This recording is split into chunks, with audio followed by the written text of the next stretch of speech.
Hello दोस्तों, मैं खुशी आप सभी दोस्तों का स्वागत करती हूँ अपने यूट्यूब चैनल के एजुकेशन पर वन लर्नर क्वेश्चन का। आज 38वां वीडियो है। इससे पहले 37 वीडियो इसी चैनल पर अपलोड किया जा चुका है। आई होप आप लोगों ने उसे ज़रूर देख लिया होगा। तो चलिए आइए देर ना करते हुए आज का पहला क्वेश्चन देखते हैं। आज का पहला क्वेश्चन क्या है कि तरल संयोजी उत्तक में क्या नहीं होता है। तो तरल संयोजी उत्तक में फाइबर नहीं पाया जाता है। क्या नहीं पाया जाता है? फाइबर नहीं पाया जाता है। और तरल संयोजी उत्तक क्या है? तो तरल संयोजी उत्तक ब्लड होता है। क्या होता है? ब्लड होता है। तो आपके दिमाग में ख्याल आएगा कि यानी कि ब्लड उत्तक है। तो जी बिल्कुल, ब्लड उत्तक है। क्या है? उत्तक है, क्योंकि ब्लड में बहुत सारे सेल पाए जाते हैं डिफरेंट डिफरेंट प्रकार के, और बहुत सारे सेलों के समूह को उत्तक कहा जाता है। ठीक है, तो ब्लड क्या है? तो ब्लड हमारा तरल संयोजी उत्तक है। अगर आपसे पूछा जाए कि ब्लड में कौन कौन से सेल पाए जाते हैं, तो आरबीसी। आरबीसी क्या है? तो रेड ब्लड सेल। क्या है? रेड ब्लड सेल है। डब्ल्यूबीसी क्या है? वाइट ब्लड सेल है। तो एक प्रकार का सेल ही है ना।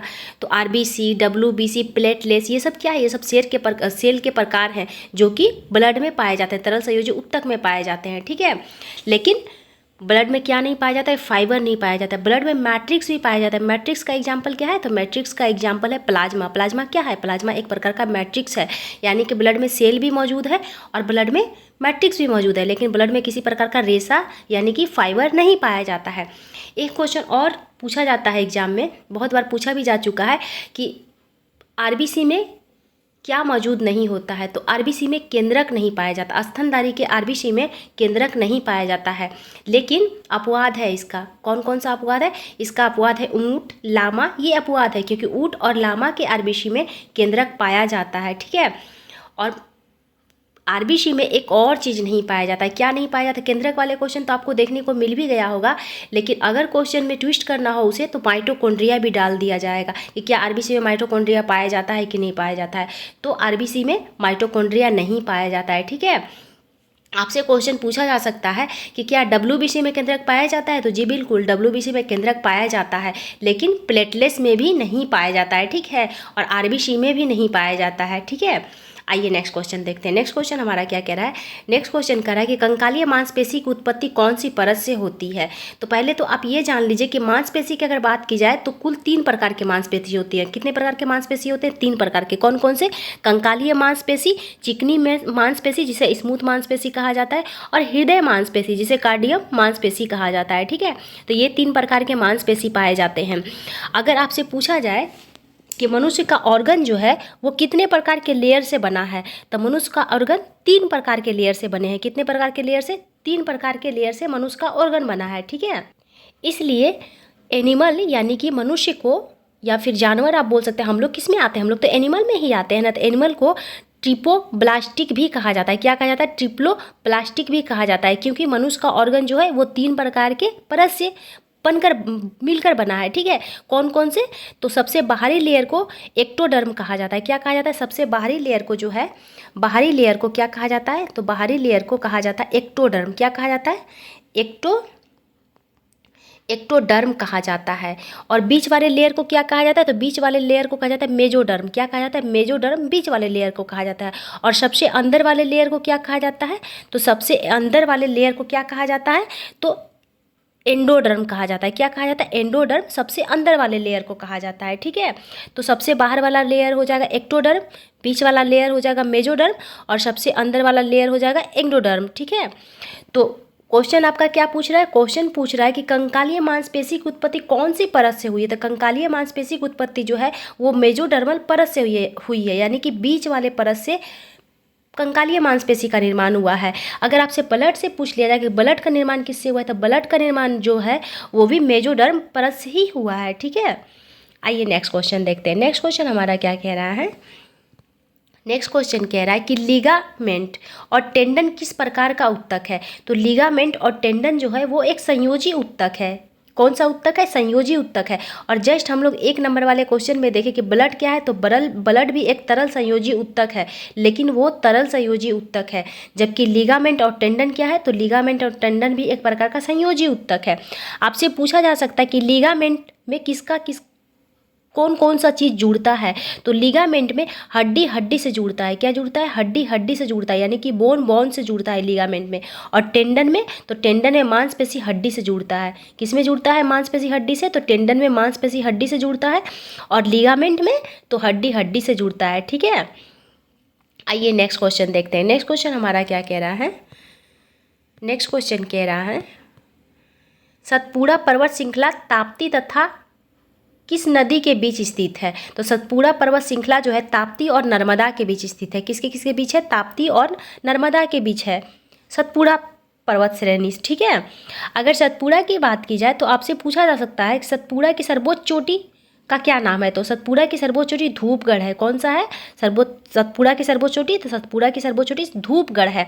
अगर आपसे पूछा जाएगा कि धूपगढ़ जो है वो किस पर्वत पर स्थित है, तो धूपगढ़ महादेव पर्वत पर स्थित है। किस पर्वत पर? महादेव पर्वत पर। और महादेव पर्वत जो है वो सतपुड़ा पर्वत श्रेणी का ही एक हिस्सा है, उसी की सबसे सर्वोच्च चोटी धूपगढ़ है। ठीक है, वहीं अगर आपसे पूछ लिया जाए कि सतपुड़ा की दूसरी सर्वोच्च चोटी कौन सी है, तो सतपुड़ा की दूसरी सर्वोच्च चोटी अमरकंटक है। कौन सा है सतपुड़ा की दूसरी सर्वोच्च चोटी? अमरकंटक। अमरकंटक किस पर्वत पर स्थित है? तो अमरकंटक मैकाल पर्वत पर स्थित है। किस पर स्थित है? मैकाल पर्वत पर स्थित है। ठीक है, अगर आपसे पूछ लिया जाए कि सतपुड़ा की रानी के नाम से किसे जाना जाता है, तो सतपुड़ा की रानी के नाम से पंचमढ़ी को जाना जाता है। किसे जाना जाता है? पंचमढ़ी को। अब पंचमढ़ी क्या है? तो पंचमढ़ी एक हिल स्टेशन है। क्या है? हिल स्टेशन है। ठीक है, सतपुड़ा की रानी किसे कहा जाता है? तो सतपुड़ा की रानी पंचमढ़ी को कहा जाता है। और सतपुड़ा की सर्वोच्च चोटी कौन सी है? तो धूपगढ़ है। सतपुड़ा की दूसरी सर्वोच्च चोटी तो अमरकंटक है। ठीक है, और अमरकंटक से ही नर्मदा नदी निकलती है। नर्मदा नदी का उद्गम स्थल क्या है? तो अमरकंटक है। अगर आपसे पूछ लिया जाए कि सोन नदी का उद्गम स्थल कौन सा है, तो सोन नदी भी अमरकंटक से निकलती है। कहाँ से निकलती है सोन नदी? अमरकंटक से निकलती है। और नर्मदा भी अमरकंटक से निकलती है। आपसे पूछा जा सकता है कि वो कौन सी नदी है जो डेल्टा का नहीं निर्माण करते हुए एस्चुरी का निर्माण करती है, तो नर्मदा और ताप्ती ऐसी दो मुख्य नदी है जो डेल्टा का निर्माण नहीं करके एस्चुरी का निर्माण करती है। किसकी निर्माण करती है? एस्चुरी या ज्वारनद मुद का निर्माण करती है। ठीक है, ज्वारनद मुद का निर्माण कौन करता है? तो डेल्टा और ताप्ती और नर्मदा। या फिर आपसे पूछा जा सकता है कि एस्चुरी का निर्माण कौन करता है, तो ताप्ती और नर्मदा। ऐसे है कुछ कुछ और नदी, मांडवी वांडवी के बारे में भी बोला जाता है और साबरमती के बारे में भी बोला जाता है कि ये लोग भी डेल्टा का निर्माण नहीं करता है। लेकिन ज़्यादातर एग्जाम में पूछा गया है कि अगर ऐसा पूछा जाता है कि कौन सी नदी डेल्टा का निर्माण नहीं करता है, तो ऑप्शन में नर्मदा या ताप्ती ही रहता है, या फिर दोनों ही रहता है। तो अगर दोनों रहेगा तो आप लोग बहुत आंसर मारिएगा, क्योंकि ये दो प्रमुख नदियाँ ऐसी है जो डेल्टा का निर्माण नहीं करते हुए एस्चुरी का निर्माण करती है। ठीक है, आपसे एक और क्वेश्चन पूछा जा सकता है कि वो कौन सी नदी है जो किसी समुद्र में मिलने से पहले या फिर किसी नदी में मिलने से पहले स्वयं वो डेल्टा का निर्माण करती है। तो कोशी नदी एकमात्र ऐसी नदी है जो किसी में मिलने से पहले स्वयं का डेल्टा का निर्माण करती है। ठीक है, आइए नेक्स्ट क्वेश्चन देखते हैं। नेक्स्ट क्वेश्चन हमारा क्या कह रहा है? नेक्स्ट क्वेश्चन कह रहा है कि आइसोहाइट किसको प्रदर्शित करती है? तो आइसोहाइट समान वर्षा वाले क्षेत्र को प्रदर्शित करती है। किसे प्रदर्शित करती है? समान वर्षा वाले क्षेत्र को आइसोहाइट प्रदर्शित करती है। ठीक है, अगर वहीं आपसे पूछा जाए कि आइसोथर्म क्या प्रदर्शित करती है, तो आइसोथर्म जो है वो समान ताप वाले क्षेत्र को प्रदर्शित करती है। किसे? समान ताप वाले रेखा को मिलाने वाले रेखा को क्या कहा जाता है? आइसोथर्म कहा जाता है। क्या कहा जाता है? आइसोथर्म कहा जाता है। और आइसोबार किसे कहा जाता है? तो समान वायुमंडलीय दाब को मिलाने वाले रेखा को आइसोबार कहा जाता है। क्या कहा जाता है? समान वायुमंडलीय दाब को मिलाने वाले रेखा को तो आइसोबार कहा जाता है। और समान तापमान वाले रेखा को मिलाने वाले को क्या कहा जाता है? तो आइसोथर्म कहा जाता है। क्या कहा जाता है? आइसोथर्म कहा जाता है। अगर आपसे पूछा जाए कि आइसोबात किसे कहा जाता है, तो आइसोबात समान गहराई वाले क्षेत्र को मिलाने वाले रेखा को कहा जाता है। ठीक है, और ये रेखा जो होता है ये काल्पनिक रेखा होता है। एक प्रकार का क्या होता है? एक प्रकार का काल्पनिक रेखा होता है। आपसे पूछा जा सकता है कि आइसोग्लास किसे कहा जाता है, तो आइसोग्लास जो है समान भाषाई वाले क्षेत्र को मिलाने वाले रेखा को कहा जाता है। किसे कहा जाता है? समान भाषाई वाले क्षेत्र को मिलाने वाले रेखा को क्या कहा जाता है? तो आइसोग्लास कहा जाता है। क्या कहा जाता है? आइसोग्लास कहा जाता है। आपसे पूछा जा सकता है क्वेश्चन में कि समान बादल वाले क्षेत्र को मिलाने वाले रेखा को क्या कहा जाता है, तो आइसोनेफ कहा जाता है। क्या कहा जाता है? आइसोनेफ कहा जाता है। ठीक है, आई होप आप लोग नोट डाउन कर लिए होंगे। तो आइए नेक्स्ट क्वेश्चन देखते हैं। नेक्स्ट क्वेश्चन हमारा क्या कह रहा है? नेक्स्ट क्वेश्चन कह रहा है कि शूद्रक ने मृच्छकटितम नामक एक प्रसिद्ध रचना की जो कि संस्कृत भाषा में है। तो देख लीजिए यहाँ 3 क्वेश्चन निकल गया है। एक तो आपसे पूछा जा सकता है क्वेश्चन में कि मृच्छकटिकम का रचना किसके द्वारा किया गया है। तो मृच्छकटिकम का रचना जो है वो शूद्रक के द्वारा किया गया है। किसके द्वारा किया गया है? शूद्रक के द्वारा या क्षुद्रक के द्वारा किया गया है। ठीक है, आपसे पूछा जा सकता है कि मृच्छकटिकम की रचना किस भाषा में की गई है। तो मृच्छकटिकम की रचना जो है वो संस्कृत भाषा में की गई है। किस भाषा में की गई है? संस्कृत भाषा में किया गया है। ठीक है, चौथा क्वेश्चन आपसे पूछा जा सकता है कि जैसे कि क्वेश्चन में पूछा भी गया है, अभी आपका क्वेश्चन यही कह रहा है कि मृच्छकटिकम का अर्थ क्या होता है। तो मृच्छकटिकम का अर्थ जो है वो होता है मिट्टी की छोटी गाड़ी। क्या होता है मृच्छकटिकम का अर्थ? मिट्टी की छोटी गाड़ी। ठीक है, आपसे पूछा जा सकता है कि अर्थशास्त्र की रचना किसके द्वारा किया गया है। तो अर्थशास्त्र का रचना कौटिल्य के द्वारा किया गया है। किसके द्वारा? कौटिल्य या चाणक्य के द्वारा अर्थशास्त्र की रचना की गई है। ठीक है, आपसे पूछा जा सकता है कि पंचतंत्र की रचना किसके द्वारा किया गया है। तो पंचतंत्र की रचना विष्णु शर्मा के द्वारा किया गया है। किसके द्वारा किया गया है? विष्णु शर्मा के द्वारा पंचतंत्र का रचना किया गया है। ठीक है, अगर आपसे एग्जाम में पूछ लिया जाए कि इंडिका की रचना किसके द्वारा किया गया है, तो इंडिका की रचना मेगास्थनीज के द्वारा किया गया है। किसके द्वारा किया गया है इंडिका की रचना? तो मेगास्थनीज के द्वारा इंडिका की रचना किया गया है। ठीक है, अगर आपसे पूछा जाए कि मुद्रा राक्षस की रचना किसके द्वारा किया गया है, तो मुद्रा राक्षस की रचना विशाख दत्त के द्वारा किया गया है। किसके द्वारा किया गया है मुद्रा राक्षस की रचना? तो मुद्रा राक्षस की रचना विशाख दत्त के द्वारा किया गया है। ठीक है, आइए नेक्स्ट क्वेश्चन देखते हैं। नेक्स्ट क्वेश्चन हमारा क्या कह रहा है? नेक्स्ट क्वेश्चन कह रहा है बनारस हिंदू विश्वविद्यालय एक्ट 1915 से बनारस हिंदू विश्वविद्यालय की स्थापना का मार्ग प्रशस्त हुआ। ठीक है, इसके संस्थापक कौन थे? तो इसके संस्थापक थे पंडित मदन मोहन मालवीय। कौन थे?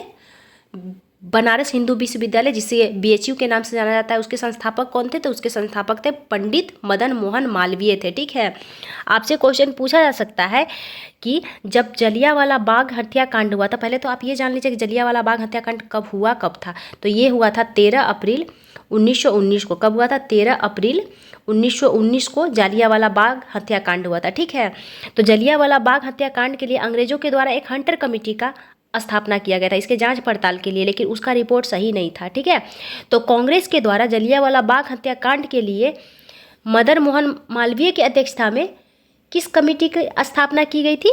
तो कौन सा कमेटी बनाया गया था जलियांवाला बाग हत्याकांड की जांच करने के लिए मदन मोहन मालवीय की अध्यक्षता में?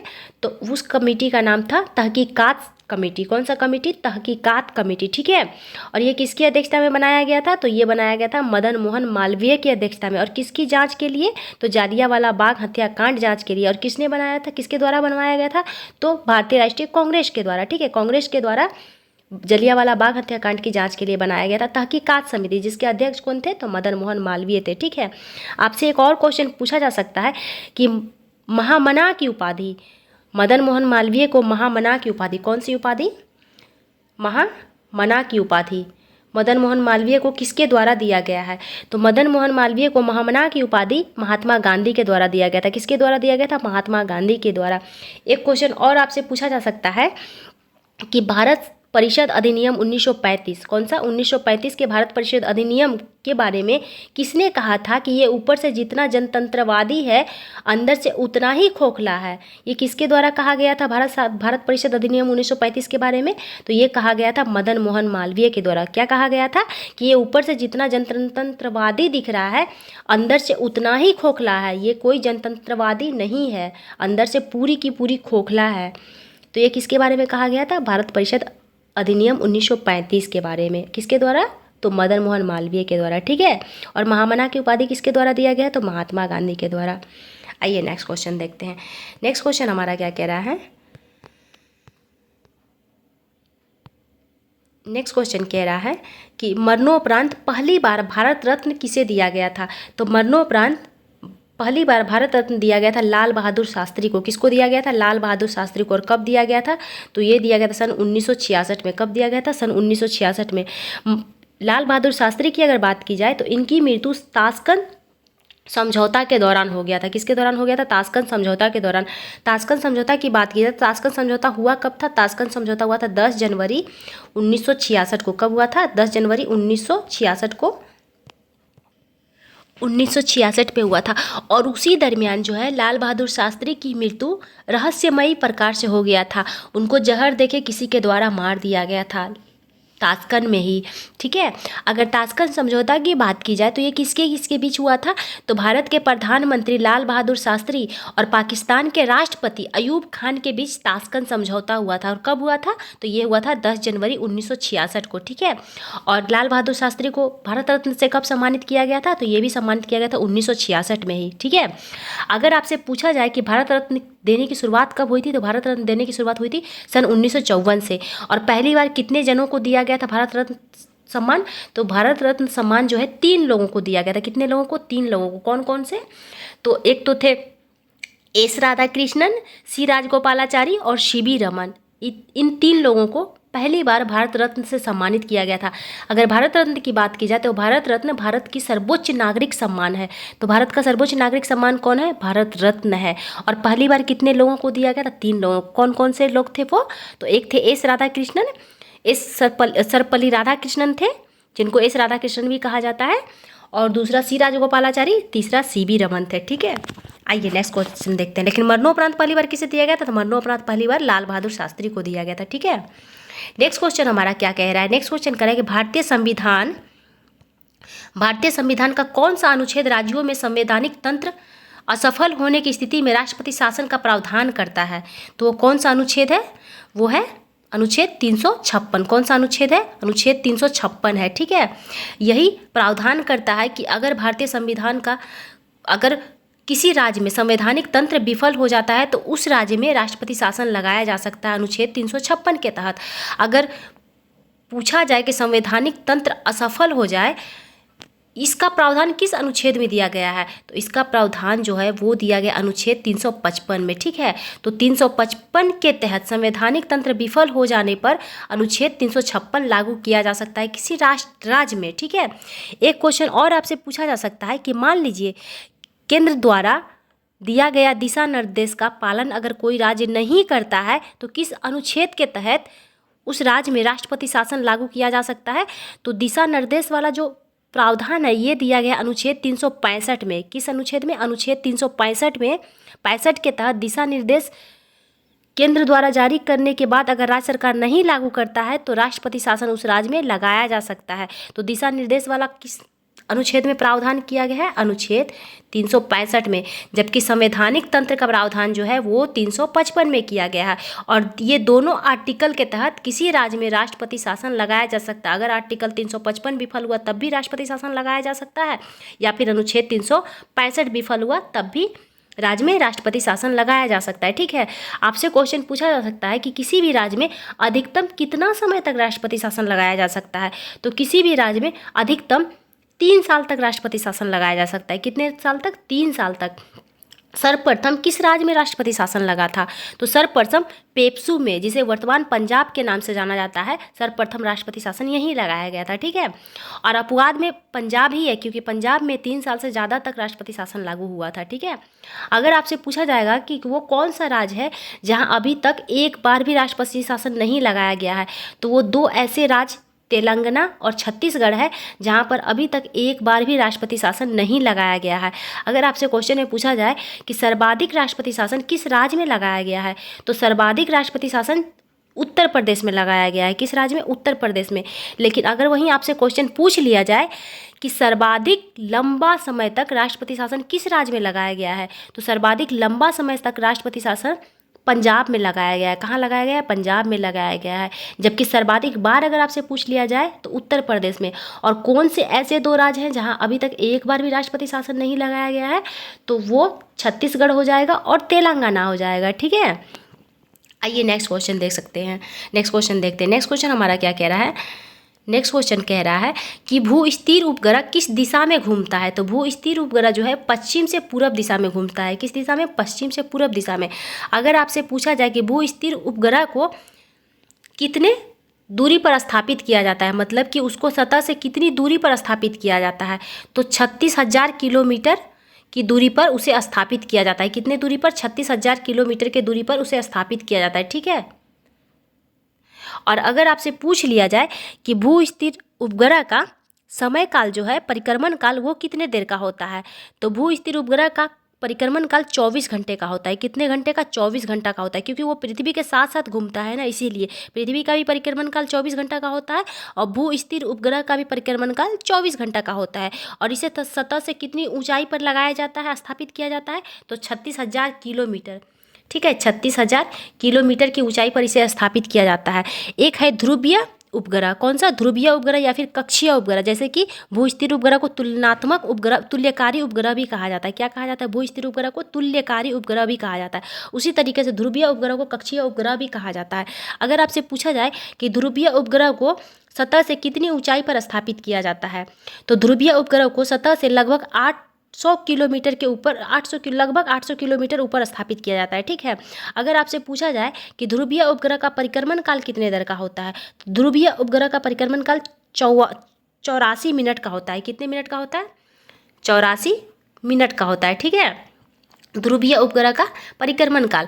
जबकि भू स्थिर उपग्रह का परिक्रमण काल 24 घंटे का होता है। कितने घंटे का होता है? 24 आवर्स का होता है। ठीक है, और ऊंचाई तो 36,000 किलोमीटर। जबकि ध्रुवीय उपग्रह का ऊंचाई तो 800 किलोमीटर ऊंचाई पर, कितने? 800 किलोमीटर की ऊंचाई पर उसे स्थापित किया जाता है। ठीक है, आइए नेक्स्ट क्वेश्चन देखते हैं। नेक्स्ट क्वेश्चन हमारा क्या कह रहा है? नेक्स्ट क्वेश्चन कह रहा है कि पेम्परो किस देश की शुष्क और ठंडी वायु है? तो पहले तो आप ये जान लीजिए, पेम्परो जो है वो एक ठंडी हवा है। कौन सी हवा है? ठंडी हवा है। और ये किस देश की हवा है? तो ये अर्जेंटीना की पवन है। कहाँ की? पेम्परो पवन कहाँ चलती है?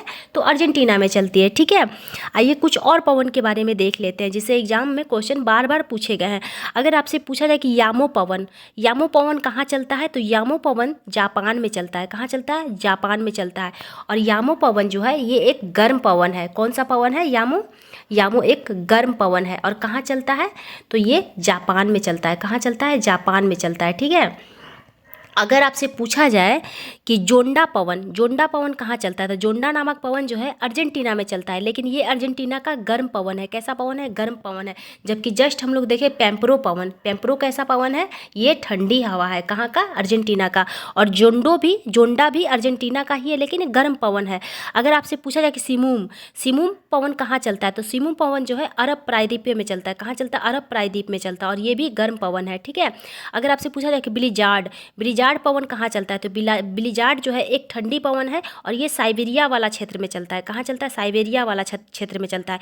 बोरा पवन कहाँ चलता है, तो बोरा इटली का पवन है। और कैसी पवन है? तो ये ठंडी पवन है। कैसी पवन है? ठंडी पवन है। बहुत बार क्वेश्चन में पूछता है, कभी पवन का नाम पूछ लेगा, कभी जगह का नाम पूछ लेगा, कभी उसकी प्रकृति का नाम पूछ लेगा। किस प्रकृति मतलब कैसी है, ठंडी पवन है कि गर्म पवन है। इसलिए आप लोग जितना मैं बोलती हूँ उतना जरूर नोट डाउन कर लीजिएगा। बोरा पवन कहाँ का है? इटली का है। और कैसा पवन है? तो ये ठंडी पवन है। मिस्ट्रल पवन कहाँ का है? तो मिस्ट्रल पवन जो है स्पेन और फ्रांस दोनों जगह चलता है। कहाँ चलता है मिस्ट्रल पवन? स्पेन और फ्रांस दोनों जगह। और ये ठंडी पवन है। कैसी पवन है? ठंडी पवन है। अगर लेवेंडर की बात की जाए, लेवेंडर कहाँ चलता है, तो लेवेंडर जो है स्पेन का पवन है। कैसी पवन है? ठंडी पवन है। 22 पवन कहाँ चलता है, तो 22 पवन फ्रांस में चलता है। कहाँ चलता है? 22 पवन फ्रांस में चलता है। और ये कैसी पवन है? तो ये ठंडी पवन है। कैसी पवन है? ठंडी पवन है।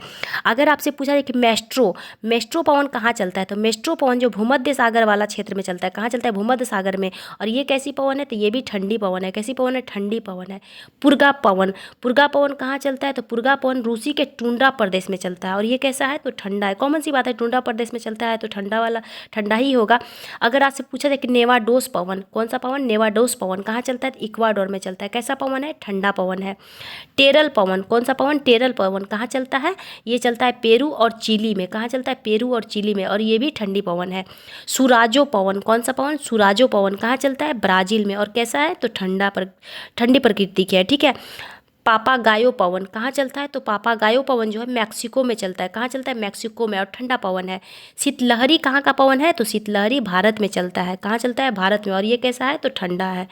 हम लोग भारत में जो ठंडी के दिन में हवा चलती है तेज, जिसे हम लोग कहते हैं शीतलहरी बहुत अटे या शीतलहरी बह रही है। शीतलहरी ठंडे के मौसम में, तो ठंडी पवन है भारत का। जबकि लू ये भी भारत में चलता है, और ये गर्म पवन है। ठीक है, एक क्वेश्चन और पूछा जाता है, कौन सा पवन? एक पूछा जाता है चिनूक किस प्रकार का पवन है, तो चिनूक जो है गर्म पवन है। और ये कहाँ चलता है, तो ये अमेरिका में चलता है। कहाँ चलता है? अमेरिका में चलता है। ठीक है, आइए नेक्स्ट क्वेश्चन देखते हैं। नेक्स्ट क्वेश्चन हमारा क्या कह रहा है? नेक्स्ट क्वेश्चन करा है कि भारत के नियंत्रण एवं महालेखा परीक्षक का कार्यकाल कितना होता है। तो नियंत्रण एवं महालेखा परीक्षक जिसे CAG कहा जाता है, क्या कहा जाता है, केक कहा जाता है। वर्तमान में केक कौन है, तो वर्तमान में केक है संजय मूर्ति। कौन है, संजय मूर्ति वर्तमान में केक है। इससे पहले गिरीश चंद्र मुर्मू थे, उनके सेवानिवृत्ति के बाद संजय मूर्ति को कैग के पद पर नियुक्त किया गया है। और कार्यकाल कितना होता है, 6 वर्ष या 65 वर्ष। 6 वर्ष या 65 वर्ष से तात्पर्य है यहाँ कि या तो 6 वर्ष तक या फिर 65 वर्ष के उम्र तक, दोनों में से जो पहले पूरा हो जाए। अगर मान लीजिए किसी व्यक्ति का कार्यकाल 5 वर्ष ही पूरा हुआ है और उसका उम्र 65 वर्ष का हो गया, तो वो उसे सेवानिवृत्त कर दिया जाएगा। लेकिन अगर किसी की नियुक्ति 55 वर्ष में हुआ है तो वो अपने पूरे कार्यकाल को चलाएगा, यानी कि 65 वर्ष की उम्र तक अगर उसका 6 वर्ष पूरा हो गया तो ठीक है, लेकिन 65 वर्ष की उम्र तक अगर उसका 6 वर्ष पूरा नहीं हुआ और पहले 65 वर्ष का उम्र पूरा हो गया तो उसका कार्यकाल खत्म हो जाएगा। ठीक है। वहीं अगर आपसे पूछ लिया जाए कि मानव अधिकार आयोग के अध्यक्ष का कार्यकाल कितने दिन का होता है, तो मानव अधिकार आयोग का कार्यकाल जो है वो 3 वर्ष या 70 वर्ष की उम्र तक होता है। कौन सा होता है, 3 वर्ष या 70 वर्ष की उम्र तक, यानी कि जो पहले पूरा हो जाए, 3 वर्ष कार्यकाल पूरा हो जाए तो ठीक है, या फिर 70 वर्ष का उम्र पूरा हो जाए तो ठीक है। अगर आपसे पूछ लिया जाए कि UPSC के अध्यक्ष का कार्यकाल कितने दिन का होता है, तो UPSC के अध्यक्ष का कार्यकाल 6 वर्ष या 65 वर्ष की उम्र तक होता है। वित्त आयोग का कार्यकाल कितने दिन का होता है, तो वित्त आयोग का कार्यकाल जो है 5 वर्ष या 65 वर्ष की उम्र तक होता है, जो पहले पूरा हो जाए। उसी तरीके से क्वेश्चन पूछा जाएगा आपसे, केंद्रीय सतर्कता आयोग के कार्यकाल कितना होता है, तो केंद्रीय सतर्कता आयोग के कार्यकाल, उनके अध्यक्ष के कार्यकाल 4 वर्ष या 65 वर्ष की उम्र तक होता है। क्या होता है, 4 वर्ष या 65 वर्ष की उम्र तक होता है, जो पहले पूरा हो जाए। ठीक है। अगर कैग की बात की जाए कि इसका वर्णन किस अनुच्छेद में किया गया है, तो इनका वर्णन जो है अनुच्छेद 148 से 151 में किया गया है। कितने में किया गया है, अनुच्छेद 148 से 151 के बीच CAG का वर्णन किया गया है, यानी कि नियंत्रण एवं महालेखा परीक्षक का वर्णन किया गया है। ठीक है। उनके बारे में प्रावधान दिया गया, जैसे कि उनके अगर आपसे पूछा जाए कि नियंत्रण एवं महालेखा परीक्षक का पद किस आर्टिकल में दिया गया, तो आर्टिकल 148 में दिया गया। किस आर्टिकल में, 148 में। उसी तरीके से नियंत्रण एवं महालेखा परीक्षक से संबंधित सारे प्रावधान अनुच्छेद 148 से 151 के बीच दिया गया है। ठीक है। वर्तमान में कौन है, कैग, तो संजय मूर्ति हैं। ठीक है। आइए नेक्स्ट क्वेश्चन देखते हैं। नेक्स्ट क्वेश्चन हमारा क्या कह रहा है, नेक्स्ट क्वेश्चन कह रहा है Akhil Bharatiya trade union federation की स्थापना कब हुई है, तो इसकी स्थापना 1929 में हुई है। कब हुई है, 1929 में। ठीक है। अगर आपसे क्वेश्चन पूछा जाए कि कानून द्वारा स्थापित प्रक्रिया कहाँ के संविधान से लिया गया, तो कानून द्वारा स्थापित प्रक्रिया जो है ये जापान के संविधान से लिया गया। कहाँ के संविधान से लिया गया, जापान के संविधान से लिया गया। ठीक है। अगर वहीं आपसे पूछ लिया जाए कि विधि निर्माण की प्रक्रिया कहाँ के संविधान से लिया गया, तो विधि निर्माण की प्रक्रिया जो है ये ब्रिटेन के संविधान से लिया गया। कहाँ के संविधान से लिया गया, ब्रिटेन के संविधान से लिया गया। मौलिक अधिकार का प्रावधान कहाँ के संविधान से लिया गया है, तो मौलिक अधिकार का प्रावधान जो है ये लिया गया है ब्रिटेन के संविधान से। उपराष्ट्रपति का पद कहाँ से लिया गया है, तो ये भी लिया गया ब्रिटेन के अमेरिका के संविधान से। सॉरी, मौलिक अधिकार का प्रावधान कहाँ के संविधान से लिया गया है, अमेरिका के संविधान से। ठीक है। कहाँ से लिया गया है मौलिक अधिकार का प्रावधान, अमेरिका के संविधान से। और उपराष्ट्रपति का पद का प्रावधान कहाँ के संविधान से लिया गया, तो ये भी लिया गया अमेरिका के संविधान से। कहाँ के संविधान से, अमेरिका के संविधान से। ठीक है। अगर आपसे पूछ लिया जाए कि वित्तीय आपातकाल का प्रावधान कहाँ के संविधान से लिया गया, तो वित्तीय आपातकाल का प्रावधान जो है अमेरिका के संविधान से लिया गया है। लेकिन अगर आपसे पूछ लिया जाए कि आपातकाल का प्रावधान कहाँ से लिया गया, तो ये लिया गया जर्मनी के वाइमर संविधान से। कहाँ से लिया गया, जर्मनी के वाइमर संविधान से लिया गया। लेकिन वित्तीय आपातकाल का प्रावधान ये लिया गया है केवल अमेरिका के संविधान से। लेकिन बाकी जितना भी आपातकाल का प्रावधान है वो सारे जर्मनी के वाइमर संविधान से लिया गया है। तो 3 ही तो लगता है, एक राष्ट्रपति शासन लगता है, एक राष्ट्रीय आपातकाल लगता है, एक वित्तीय आपातकाल लगता है। तो राष्ट्रीय आपातकाल और राष्ट्रपति शासन का प्रावधान जर्मनी के वाइमर संविधान से लिया गया है, जबकि वित्तीय आपातकाल का प्रावधान अमेरिका के संविधान से लिया गया है। अगर बात किया जाए कि वित्तीय आपातकाल का प्रावधान किस अनुच्छेद में दिया गया, तो अनुच्छेद 360 में दिया गया है। राष्ट्रपति शासन की बात की जाए तो राष्ट्रपति शासन का प्रावधान 356 में दिया गया है। और राष्ट्रीय आपातकाल का प्रावधान, तो राष्ट्रीय आपातकाल का प्रावधान 352 में दिया गया है। ठीक है, अनुच्छेद 352 में। ठीक है। वहीं अगर आपसे पूछ लिया जाए कि DPSP यानी कि नीति निर्देशक तत्व का प्रावधान कहाँ के संविधान से लिया गया, तो ये आयरलैंड के संविधान से लिया गया है। राज्यसभा में राष्ट्रपति द्वारा 12 सदस्यों का मनोनयन किया जाता है, ये कहाँ के संविधान से लिया गया, तो ये भी आयरलैंड के संविधान से लिया गया है। राष्ट्रपति का निर्वाचक मंडल ये भी आयरलैंड के संविधान से लिया गया है। संविधान संशोधन की प्रक्रिया और राज्यसभा में सदस्यों का निर्वाचन की प्रक्रिया, ये दोनों दक्षिण अफ्रीका के संविधान से लिया गया है। ठीक है, आइए नेक्स्ट क्वेश्चन देखते हैं। नेक्स्ट क्वेश्चन हमारा क्या कह रहा है, नेक्स्ट क्वेश्चन कह रहा है कि बंदरगाह किस सूची का विषय है। तो बंदरगाह जो है ये संघ सूची का विषय है। किस सूची का विषय है, संघ सूची का विषय है। अगर आपसे पूछ लिया जाए कि पुलिस किस सूची का विषय है, तो पुलिस राज सूची का विषय है। किस सूची का विषय है, राज सूची का विषय है। सार्वजनिक स्वास्थ्य का प्रावधान किस सूची का विषय है, तो सार्वजनिक स्वास्थ्य राज सूची का विषय है। कौन सूची का विषय है, राज सूची की विषय है। अगर आपसे पूछा जाए कि वाणिज्य और व्यापार कौन सूची का विषय है, तो वाणिज्य और व्यापार जो है संवर्ती सूची का विषय है। किस सूची का, संवर्ती सूची का। जेल और कारावास या फिर प्राथमिक शिक्षा या प्राथमिक चिकित्सा किस सूची का विषय है, तो राज सूची का विषय है। किस सूची का विषय है, राज सूची का विषय है। और जनसंख्या नियंत्रण किस सूची का विषय है, तो जनसंख्या नियंत्रण जो है ये समवर्ती सूची का विषय है। लेकिन अगर वहीं आपसे पूछ लिया जाए क्वेश्चन में कि जनगणना किस सूची का विषय है, तो जनगणना संघ सूची का विषय है। पहले मैं आपको बता दूं कि कुल सूची 3 है। कितने प्रकार की सूची है, 3 सूची, राज सूची, संघ सूची, समवर्ती सूची। तो राज सूची में जितने भी विषय दिए गए हैं वो सारे पर कानून बनाने का अधिकार राज्य सरकार को है। ठीक है, अगर समवर्ती की बात की जाए, समवर्ती सूची में जितने भी विषय दिए गए हैं वो उस पर कानून बनाने का अधिकार राज्य सरकार को भी है, केंद्र सरकार को भी है। अगर एक ही विषय पर राज्य सरकार और केंद्र सरकार दोनों कानून बना दे तो केंद्र सरकार के कानून को मान्यता दिया जाएगा, राज्य सरकार के कानून को मान्यता नहीं दिया जाएगा। ठीक है, वैसे कंडीशन में जब अगर एक ही टॉपिक पर कानून दोनों सरकार बना ले, तो राज्य सरकार और केंद्र सरकार दोनों बना ले तो वैसे में केंद्र सरकार के कानून को मान्यता दिया जाता है। ठीक है, अगर संघ सूची की बात की जाए तो संघ सूची से संबंधित विषय में जितने भी संघ सूची में विषय दिया गया है उस पर सारे विषय पर कानून बनाने का अधिकार केवल और केवल संघ सूची को है। ठीक है, कि केवल और केवल केंद्र सरकार को है। ठीक है, एक होता है अवशिष्ट सूची। अवशिष्ट सूची का प्रावधान जो पूछा जाए कि अवशिष्ट सूची का प्रावधान किस अनुच्छेद में किया गया है, तो अवशिष्ट सूची का प्रावधान आर्टिकल 248 में किया गया है। और अवशिष्ट सूची में जितने भी विषय होते हैं उन सारे विषयों पर कानून बनाने का अधिकार केंद्र सरकार को होता है। किसे होता है, केंद्र सरकार को होता है। एक और क्वेश्चन पूछा जाता है इससे संबंधित कि अवशिष्ट सूची का प्रावधान कहाँ के संविधान से लिया गया है, तो अवशिष्ट सूची का प्रावधान कनाडा के संविधान से लिया गया है। कहाँ के संविधान से लिया गया है, कनाडा के संविधान से। और अवशिष्ट सूची का चर्चा किस अनुच्छेद में किया गया है, तो अवशिष्ट सूची का चर्चा जो है ये किया गया है अनुच्छेद 248 में। किस में किया गया, अनुच्छेद 248 में। ठीक है, आइए नेक्स्ट क्वेश्चन देखते हैं। नेक्स्ट क्वेश्चन हमारा क्या कह रहा है, नेक्स्ट क्वेश्चन कह रहा है कि किस घाटी को मिनी स्विट्जरलैंड के नाम से जाना जाता है।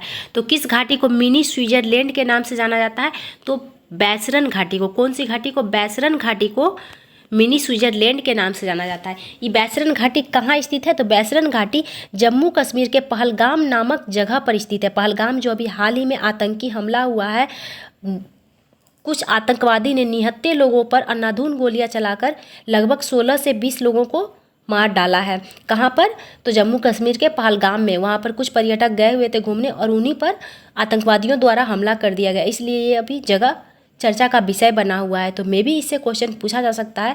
ये बहुत ही कायराना हरकत किया गया है जिस भी आतंकवादी के द्वारा किया गया है। ठीक है, और आतंकवादी कहाँ से आता है, किस देश से आता है, तो ये तो किसी से अनजान है ही नहीं, इससे सभी वाकिफ़ हैं। तो आइए नेक्स्ट क्वेश्चन देखते हैं। नेक्स्ट क्वेश्चन हमारा क्या कह रहा है, नेक्स्ट क्वेश्चन कह रहा है कि मुस्लिम लीग ने प्रत्यक्ष कार्रवाई दिवस कब मनाया था। तो मुस्लिम लीग ने प्रत्यक्ष कार्रवाई दिवस जो है वो 16 अगस्त 1946 को मनाया था। कब मनाया था, मुस्लिम लीग ने प्रत्यक्ष कार्रवाई दिवस 16 अगस्त 1946 को। ठीक है, वहीं एक क्वेश्चन पूछा जाता है कि मुक्ति दिवस मुस्लिम लीग के द्वारा कब मनाया गया था। तो मुक्ति दिवस जो है ये मुस्लिम लीग के द्वारा 22 दिसंबर 1939 को मनाया गया था। कब मनाया गया था मुक्ति दिवस, तो मुक्ति दिवस 22 दिसंबर 1939 को मनाया गया था। किसके द्वारा मनाया गया था, मुस्लिम लीग के द्वारा। मुस्लिम लीग की स्थापना कब हुई थी, तो मुस्लिम लीग की स्थापना हुई थी सन 1906 में। कब हुई थी, सन 1906 में। और किसके द्वारा मुस्लिम लीग की स्थापना की गई थी, तो मुस्लिम लीग की स्थापना जो है आगा खां के द्वारा किया गया था। किसके द्वारा किया गया था, आगा खां के द्वारा किया गया था। ठीक है, आगा खां और एक कौन थे, आगा खां की किसके द्वारा क्या, हाँ आगा खां का स्थापना, आगा खां बोल रहे हैं, मुस्लिम लीग का स्थापना जो आगा खां और सलीमुल्लाह खां के द्वारा किया गया था। किसके द्वारा किया गया था, आगा खां और सलीमुल्लाह खां के द्वारा मुस्लिम लीग की स्थापना की गई थी। और कब की गई थी, 1906 में। और कहाँ की गई थी, ढाका में की गई थी। कहाँ की गई थी, ढाका में, जो वर्तमान बांग्लादेश का राजधानी है। ठीक है, आइए नेक्स्ट क्वेश्चन देखते हैं। नेक्स्ट क्वेश्चन हमारा क्या कह रहा है,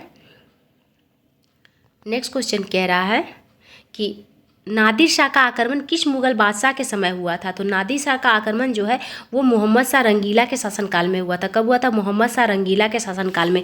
अगर नादिर शाह की बात की जाए तो नादिर शाह को ईरान का नेपोलियन कहा जाता है। क्या कहा जाता है नादिर शाह को? नादिर शाह को ईरान का नेपोलियन कहा जाता है। ठीक है।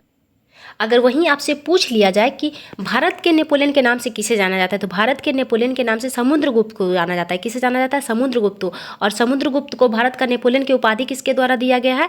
तो B.S. स्मिथ के द्वारा दिया गया। किसके द्वारा? B.A. स्मिथ के द्वारा भारत के नेपोलियन की उपाधि समुद्रगुप्त को दिया गया है।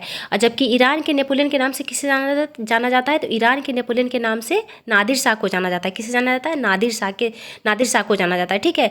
और नादिर शाह के द्वारा किसके युद्ध में मोहम्मद शाह रंगीला को हरा दिया गया था? तो करनाल के युद्ध में। किसके युद्ध में? करनाल के युद्ध में। तो आपसे पूछा जा सकता है कि करनाल का युद्ध कब हुआ था? तो करनाल का युद्ध हुआ था सन 1739 में। कब हुआ था? सन 1739 में हुआ था। किसके किसके बीच हुआ था? तो नादिर शाह और मुगल शासक मोहम्मद शाह रंगीला के बीच हुआ था। और इसी युद्ध के दरमियान जो है नादिर शाह का विजय हुआ और नादिर शाह के द्वारा मयूर सिंहासन भारत से लूट कर ले जाया गया। मयूर सिंहासन के साथ साथ कोहिनूर हीरा भी लूट कर ले जाया गया और बहुत सारे धन दौलत भी ले जाया गया। ठीक है। आपसे एक और क्वेश्चन पूछा जा सकता है कि मयूर सिंहासन का निर्माण किसके द्वारा करवाया गया था? तो मयूर सिंहासन का निर्माण जो है वो शाहजहाँ के द्वारा करवाया गया था। किसके द्वारा करवाया गया था? शाहजहाँ के द्वारा। आपसे क्वेश्चन पूछा जा सकता है कि मयूर सिंहासन पर बैठने वाला अंतिम मुगल बादशाह कौन था? तो मयूर सिंहासन पर बैठने वाला अंतिम मुगल बादशाह मोहम्मद शाह रंगीला था। कौन था? मोहम्मद शाह रंगीला मयूर सिंहासन पर बैठने वाला अंतिम मुगल बादशाह था। और मयूर सिंहासन पर बैठने वाला प्रथम बादशाह कौन था? तो मयूर सिंहासन पर बैठने वाला प्रथम मुगल बादशाह शाहजहाँ था, क्योंकि निर्माण ही उसके द्वारा करवाया गया था।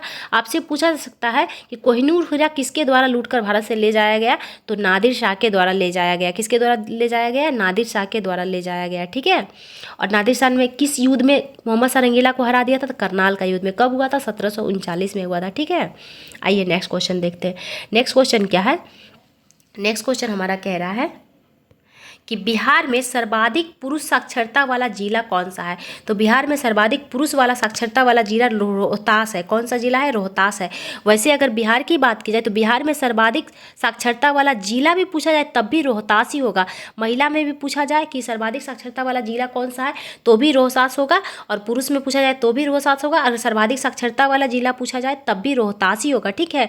अगर आपसे पूछा जाए कि न्यूनतम साक्षरता वाला जिला बिहार का कौन सा है, तो न्यूनतम साक्षरता वाला जिला जो है वो पूर्णिया है। कौन सा है? पूर्णिया है। अगर आपसे पूछा जाए कि बिहार का साक्षरता दर कितना % है, तो बिहार का साक्षरता दर जो है वो 61.8% है। कितना है? 61.8% बिहार का साक्षरता दर है। ठीक है।